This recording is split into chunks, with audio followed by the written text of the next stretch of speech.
Hey there, Mr. Reddit here. Welcome back to another episode of r/entitled Parent Stories. Our first story we'll be reading today. Parents mocked my business, so I kicked them out. After that, am I the jerk for setting an 11 p.m. curfew on my husband? And after that, my safety vest strikes again, manhandled in my wheelchair. Now for every thumbs up this video gets, one Karen gets kicked out. Don't try me, Reddit boy. So please smash that like button and subscribe and turn on notifications for new stories from Reddit every single day. Parents mocked my business, so I kicked them out. My parents forced me to study a STEM degree that I had no interest in. I wanted to be a photographer. I ended up dropping out after 2 years. I worked a minimum wage job while I built up a clientele. I had a pretty successful Insta page and started a side hustle helping other photographers and companies to set up social media profiles. I was pretty fed up with living on the grind, and one of my friends was starting a business and asked if I could manage their social media full-time. I had some money saved up and I bought a small share in the business too.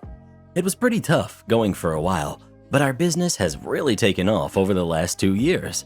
We raised money about a year ago and I sold some of my stake in the business. We used it as a down payment for our home. My parents never took my career seriously, and they always assumed that I was just wasting my boyfriend's money and that he was humoring me because he loved me. I've tried correcting them, but it doesn't work at all. We're married now, and we bought a new home. I invited them over to dinner, and they were just praising him for buying the house. They had assumed that he had bought the house. He corrected them and said I had contributed more to the down payment, but they just laughed it off and said we didn't have to lie to them. I have worked really hard to get here. I don't know if I made the right choice dropping, but I made it work for me. I told them to get out of my house. It was rude, and they were very shocked, but I doubled down and said I didn't want them here. They ended up leaving, and they were very hurt. I feel like a jerk because I kicked my parents out of my house. I have hurt their feelings, and I ruined their night.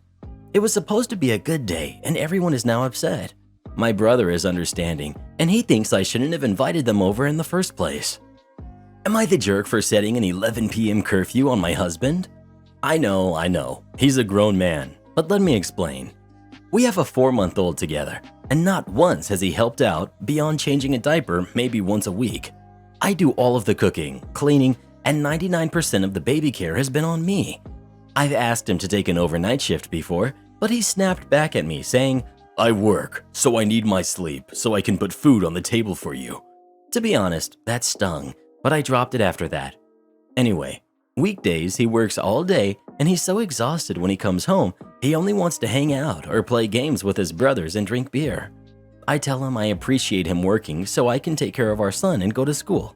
I cook, I clean, and I do his laundry so he can just rest. Weekends he doesn't work, so I feel like he can help out a little more. On top of being a full-time mom, I'm also finishing up my final semester in college. So on weekends, he had agreed to watch the baby for at least an hour so I can submit assignments on time, which is usually the Sunday at 11:59 kind of deal. Or let me take a shower, since the kid is glued to my hip the rest of the day. Hence the 11 p.m. curfew. So I have an hour to do my timed exams, which is just enough time for me to complete. He has yet to respect the agreed upon time for him to come home, so not only can I shower and get schoolwork done, we can spend quality time as husband and wife since he's busy all week and goes out every weekend. When he told his brothers and coworkers about his curfew, I was immediately labeled as a controlling, nagging jerk wife, and it hurt. I don't argue with him, and my requests are asked in a calm and collected manner. I have an exam due on Sunday. Can you make some time to help me so I can knock it out?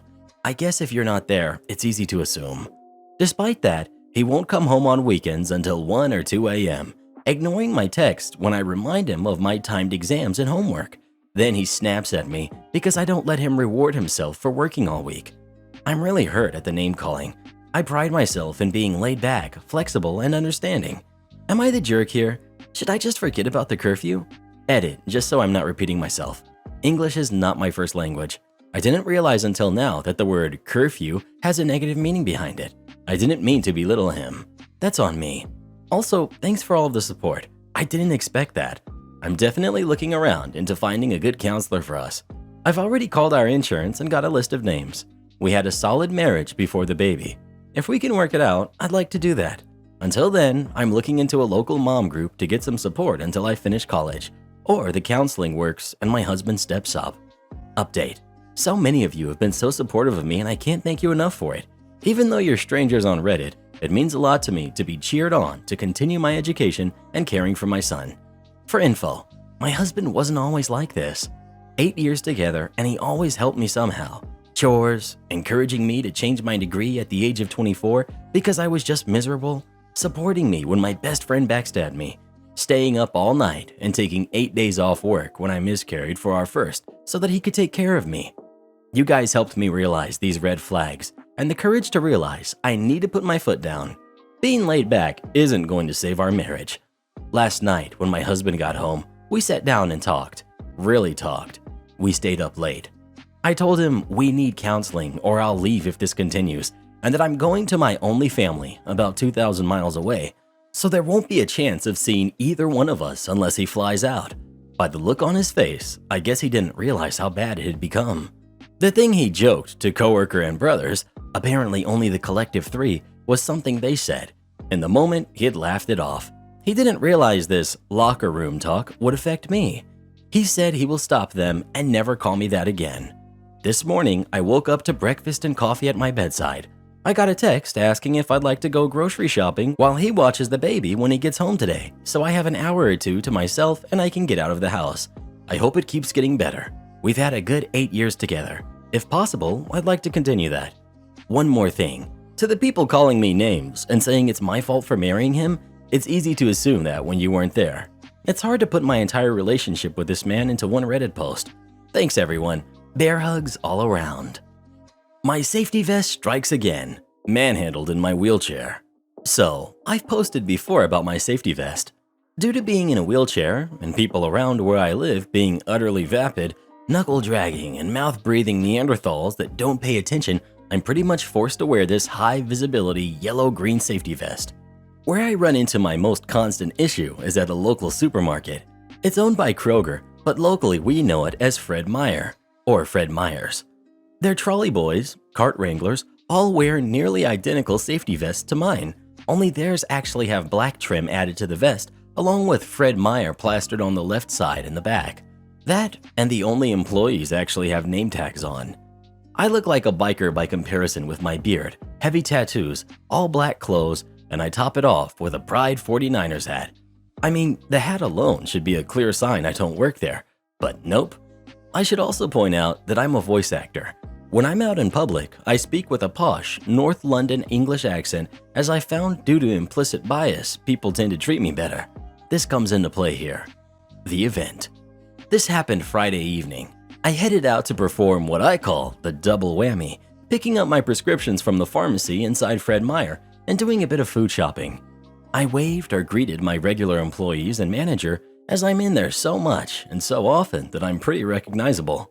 Between my, as I'm told, natural charisma and my appearance, I'm often greeted back warmly, or they greet me initially with politeness and a generally friendly atmosphere by the staff at my supermarket.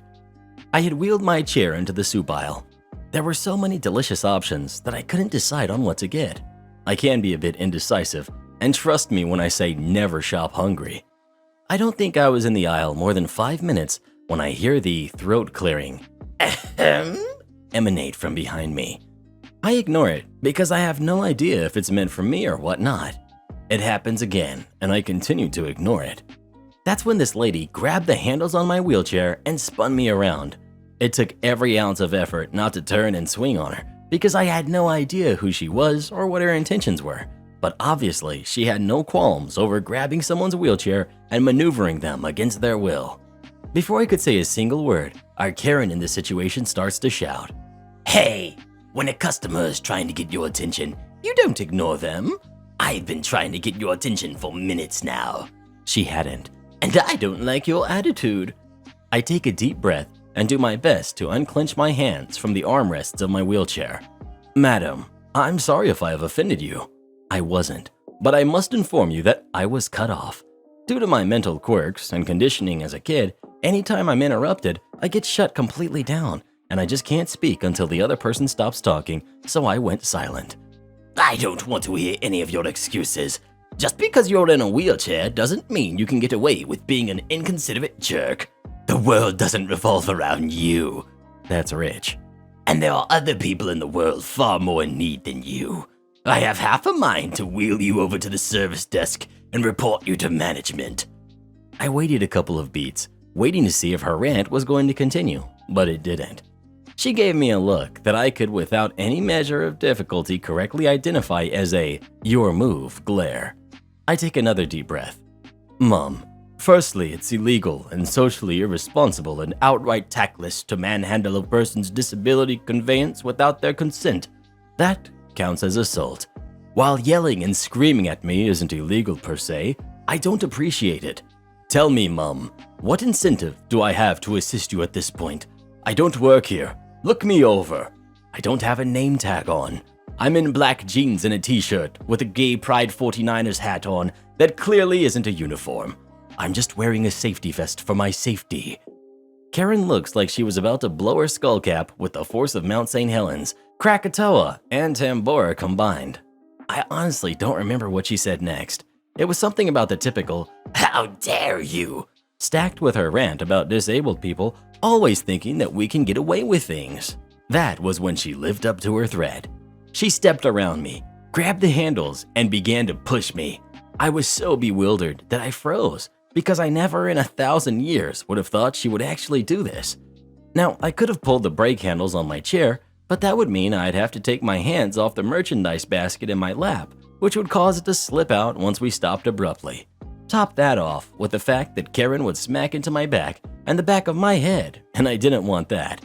Two of the regular checkout attendants at the self-checkout area noticed me being pushed against my will towards customer service.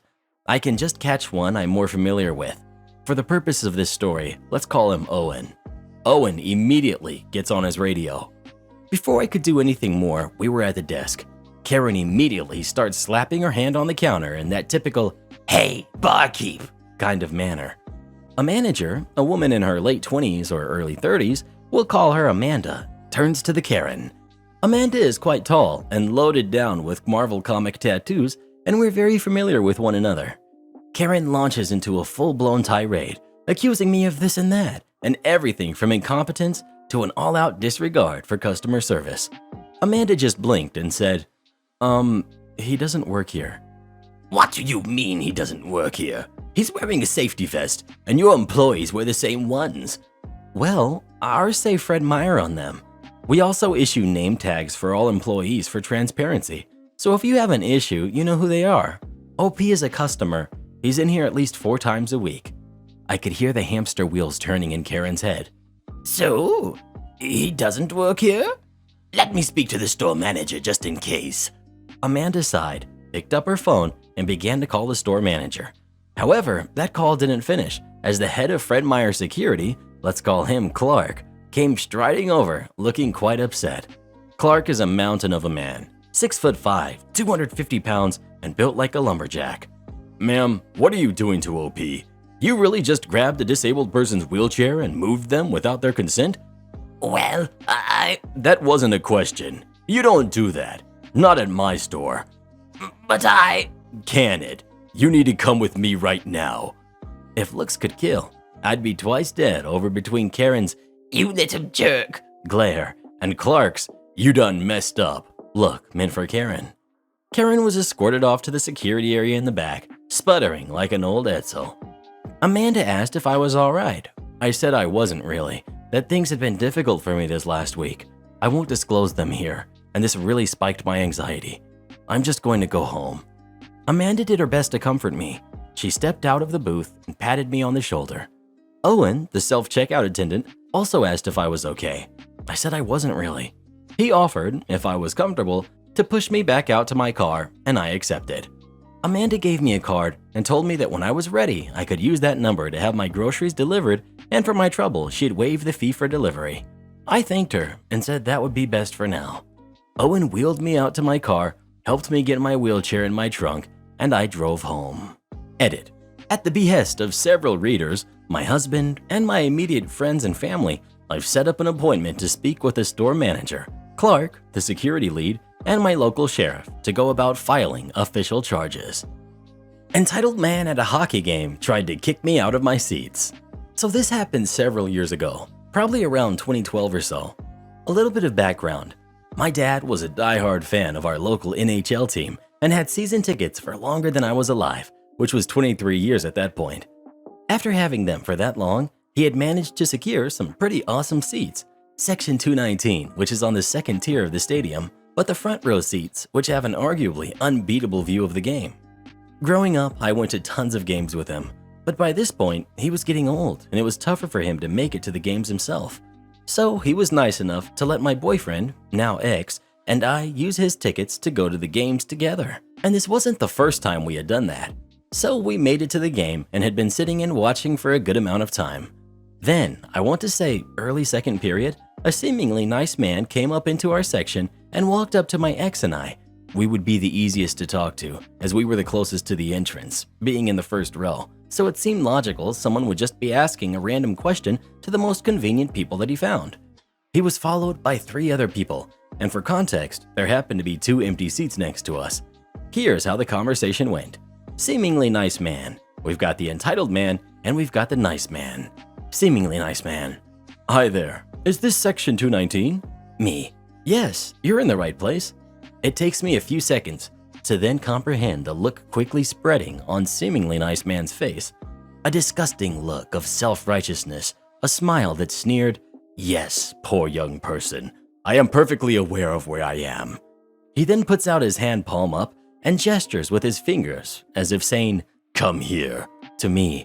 I realize this man is in fact not a seemingly nice person, but instead an entitled man. Entitled man in a seriously comically annoying voice out of nowhere, and also while shaking his head. "Gotta go! Your time's up enjoying our seats. Back to where you came from." Entitled man then points his other thumb, the one not continuously gesturing as described above, up to the top of the stadium, then looks back and laughs at his family. This was not quietly, by the way. I'm a super friendly and non-confrontational person, so I was dumbstruck. I don't think I could find any words, just probably sat with my mouth hanging slightly open, not at all sure what to do next. My ex did not say anything either. He wasn't super familiar with the place and might have even wondered if we were in the wrong seats, since this guy seemed so sure these couldn't possibly be our seats. Thankfully, we didn't need much time to compose ourselves. One of the men in the group sitting directly behind us piped up. Mind you, this group are also season ticket holders, so likely they recognize me. Nice man. "Hey, let me see your tickets." Entitled man, not super thrilled we aren't immediately doing his bidding, pulled out his ticket and shows it to nice man. Nice man. "Wow, you're in row 19, not row 1, sir. I think it's time you go back to where you came from." Nice man then does the same palm up hand gesture entitled man introduced us to and yells, "Gotta go." A small but powerful crowd around us started chanting, "Gotta go," as well, until the now red-faced entitled man sheepishly put his hand up saying, "Okay, okay," and leads his family through the crowd up the stairs to row 19. I have never felt so supported by strangers in my life. Unfortunately, I also had to meet one of the most entitled men first for that to happen. Thanks for letting me share this story. Don't pass any moving cars. So my high school sits back away from a highway, and the parking lot stays open for about 1.5 hours before and after school.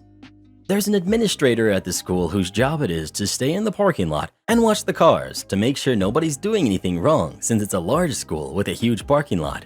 Many people I know have complained about him, but he's never given me a hard time.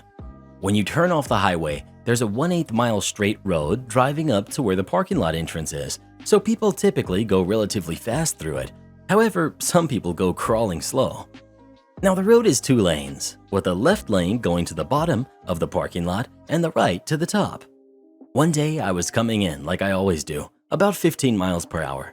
Of course, there's a sophomore who's freshly got their license going 5 in the right lane, but I go to the bottom anyway, so I just drive past them and park, just fine. But as I get my backpack out of my trunk, administrator walks up to me and he starts talking. "You running late this morning?" Me. "I guess so. Did the parking lot start closing earlier?" "Well, I just saw you passing cars on the way in." "No, I did." "I just watched you pass a car." Me, finally understanding what he's talking about. "Oh, we're not allowed to pass cars coming in? Sorry, Won't do, you'll get a warning this time, but next time I'll take your plate and get your parking tag taken. Now this really ticked me off because I've been driving to school for 3 years and never had a problem with my speed, much less for passing me. So we can't pass cars in here, even if they're going slow? A. You shouldn't be passing any moving vehicles. Bad wording. For the next few days, I started going slowly into the parking lot and taking footage of people passing me to A to ask him what he'd do about it. When he eventually admitted he didn't care, I asked him why not. Now he didn't have an answer. On Friday of that week, one of my friends was broken down in the road next to the lot, so I told him my plan and got him on board with what I wanted to do. Typically, when broken down here, you roll your car to the lot in neutral and leave it in the lot until it's fixed, but I wasn't allowed to pass. I parked behind him and waited for friend number 2 to show up. They started pushing the car while I idled and rode right next to them. After about 5 minutes, the VP came up. He asked me what I was doing, and I told him I was following the rules that administrator made and he should go get him. VP tells me to just go, but I insist on following the parking manager's rules. At this point, 10 cars were lined up in either lane, getting more upset by the minute. Administrator comes up with vice principal, and A immediately looks like he just tasted a lemon. He tells me to just pass people as long as I drive safe.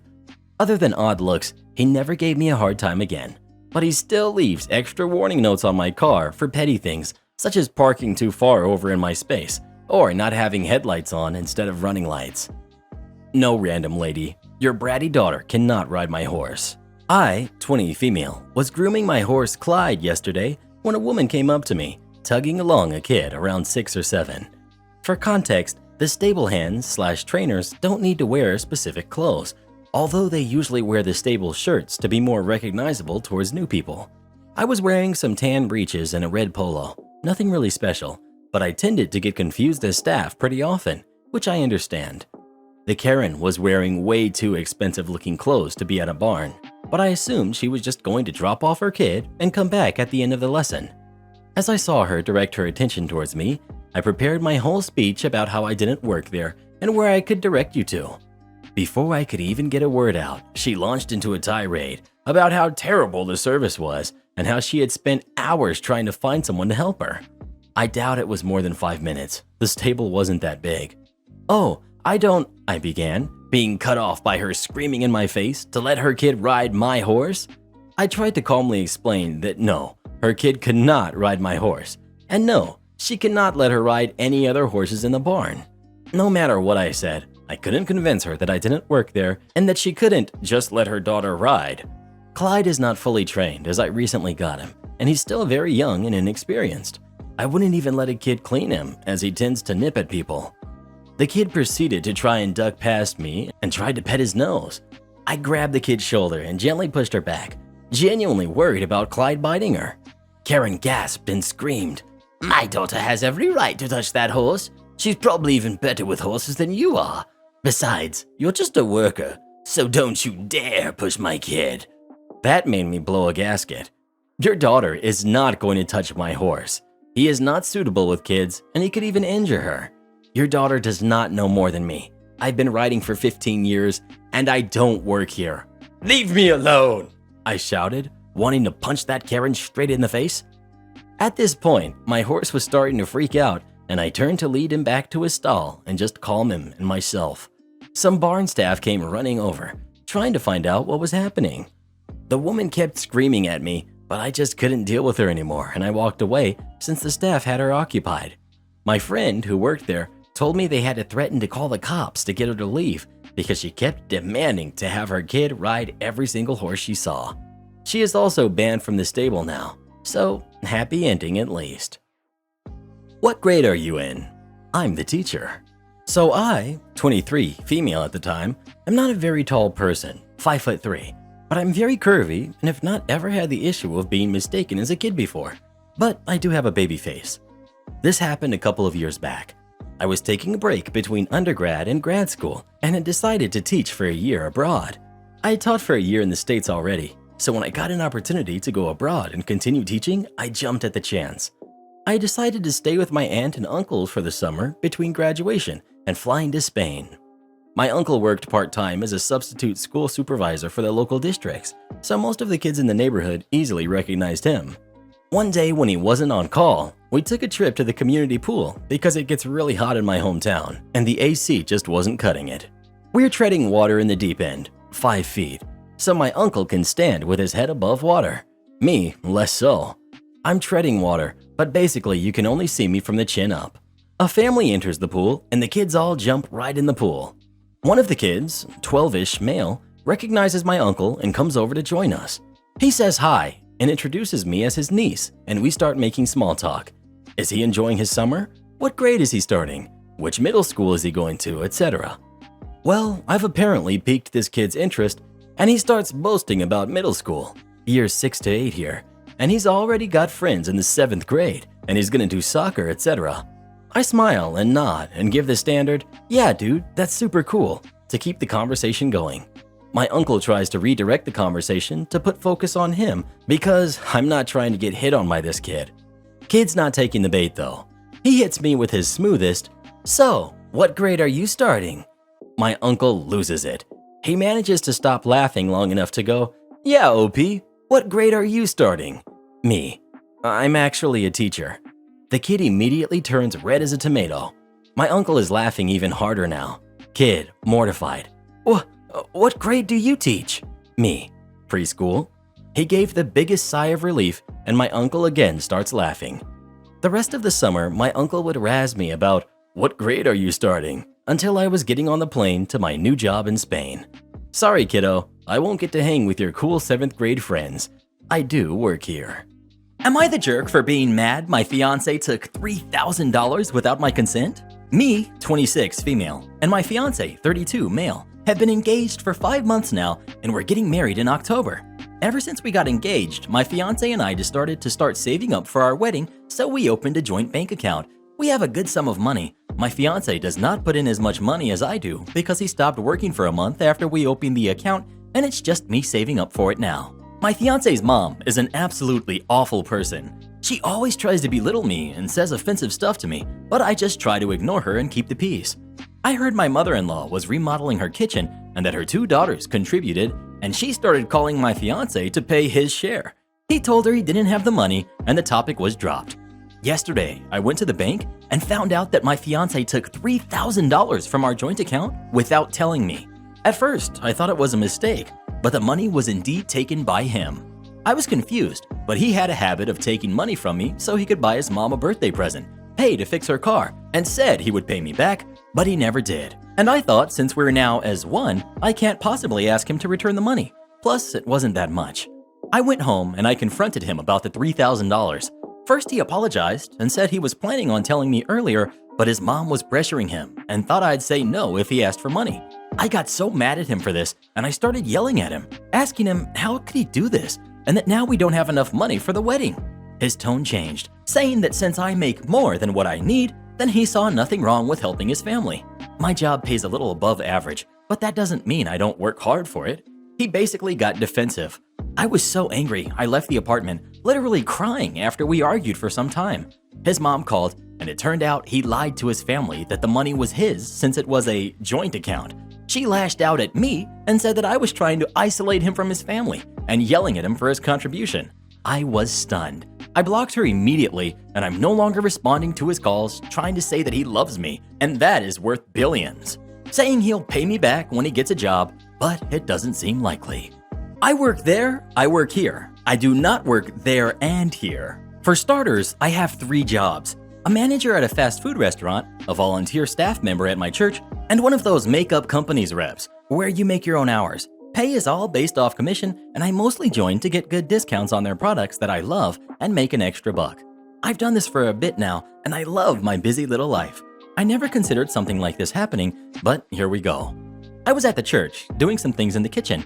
Because of what's going on, we can no longer serve coffee. But before service, I always make a pot for those who come early to help set up, so mostly staff and the worship team. While I was in there, a lady I don't know too well, who doesn't come often, came in to talk to me. I don't mind the company and we started talking, even though technically she was not supposed to be in the kitchen. After the exchange of a few pleasantries is when it started. Lady: "So, you're the manager at X Burger, right?" Me: "Yep." They are super great there working around my church schedule and giving me special days off for events. Lady: all right, so I need you to make sure they make my burger right after service. I want no pickles and extra mayo, large combo with a Coke or a Pepsi, whichever you have. I'll be right by after church, so have it ready for me, okay?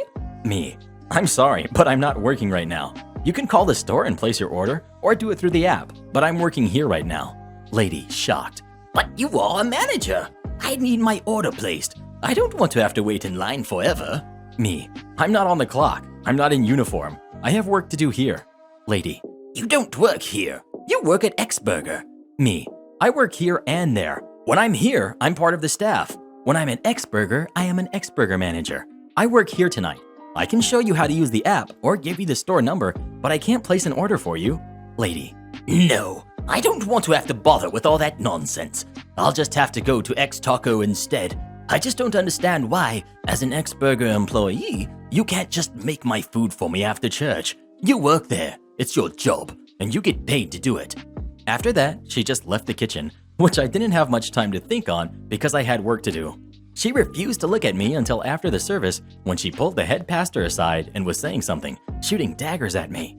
I paid it no mind. Again, I had work to do, and I didn't want to assume she was talking about me. Whatever she has to say to pastor is none of my business. Just before she left, she came up to me, gave me the most fake smile I've ever seen, and said she was sorry for bugging me when I had so much important work to be doing and that I should have told her I had work to do. She still rarely comes and acts like nothing ever happened. Pastor never told me what she said, but made a big point to tell me that I was doing a great job that night. Huge shout out to our newest official channel member, Mrs. Waterboy. Thank you so much for supporting the channel. It really means the world to Reddit Boy and I. Click this button to become a channel member today, and we'll give you a shout out in our next video. And come watch this video next, the one that just popped up on the screen. YouTube is recommending it specifically for you based on the other videos that you've watched.